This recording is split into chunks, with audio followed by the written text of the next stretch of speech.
Bonjour très chers élèves de la terminale scientifique. Aujourd'hui, je vais vous proposer une vidéo dans laquelle je vous montre comment on fait pour démontrer à l'aide des nombres complexes que 4 points se trouvent sur le même cercle, c'est-à-dire que 4 points sont cocycliques. Alors déjà, j'ai tracé un cercle ici pour illustrer cela. Vous avez un cercle là. Bien, ce cercle comporte 3 points. Nous avons le point A, B, C et D.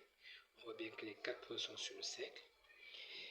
Mais il est question de savoir comment, de façon pratique, allons-nous démontrer à l'aide des nombres complexes que ces 4 points sont cocycliques. Mais voyons déjà un tout petit peu ce qu'on peut dire des angles DAC et des angles DBC.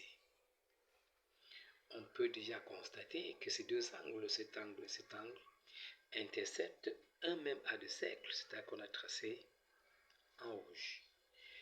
Et vous vous rappelez bien, depuis la classe de 3e,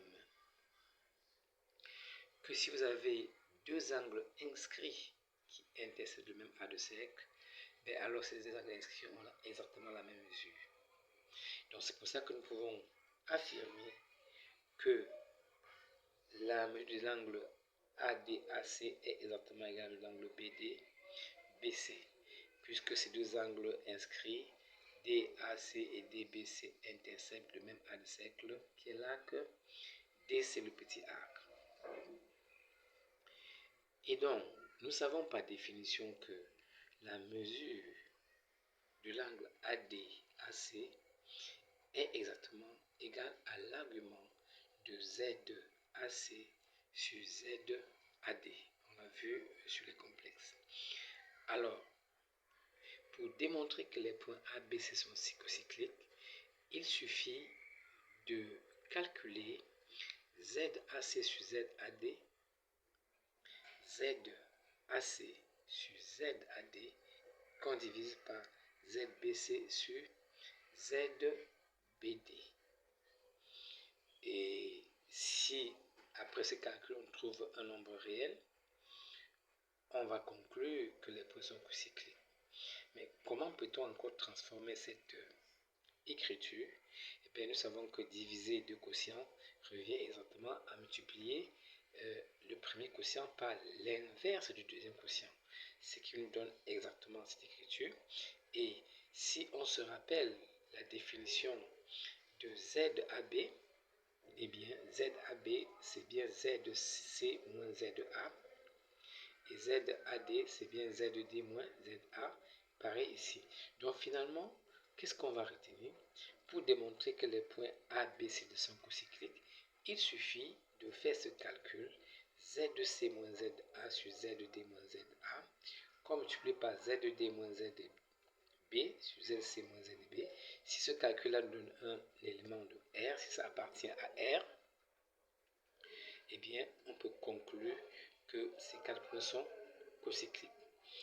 Nous pouvons voir cela à travers un exemple. Donc, voilà l'énoncé.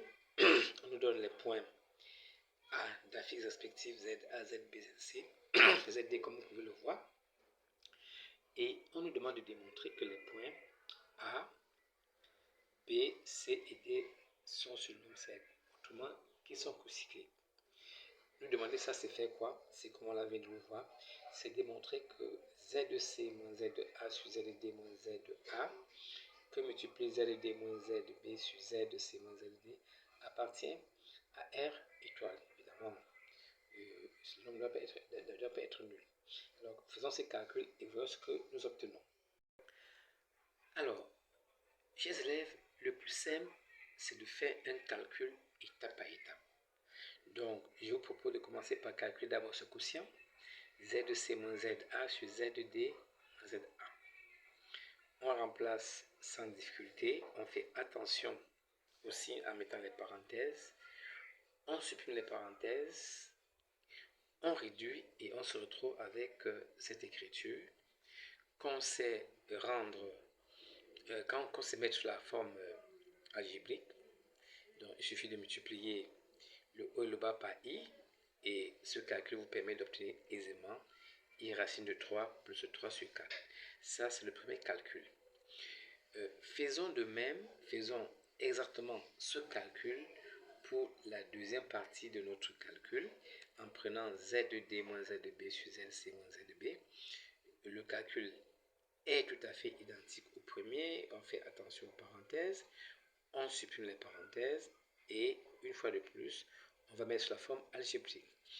Et à ce moment-là, on peut maintenant, à partir des résultats obtenus, faire notre calcul final par ce produit en prenant tout simplement les résultats obtenus dans les calculs que nous avons fait précédemment de façon séparée.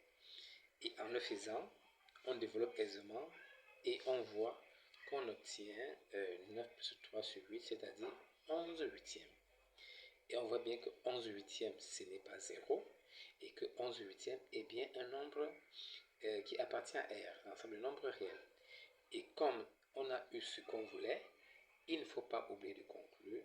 Donc nous pouvons dire que les points A, B, C et D sont cocycliques. Les points A, B, C donc sont cocycliques. Petit s.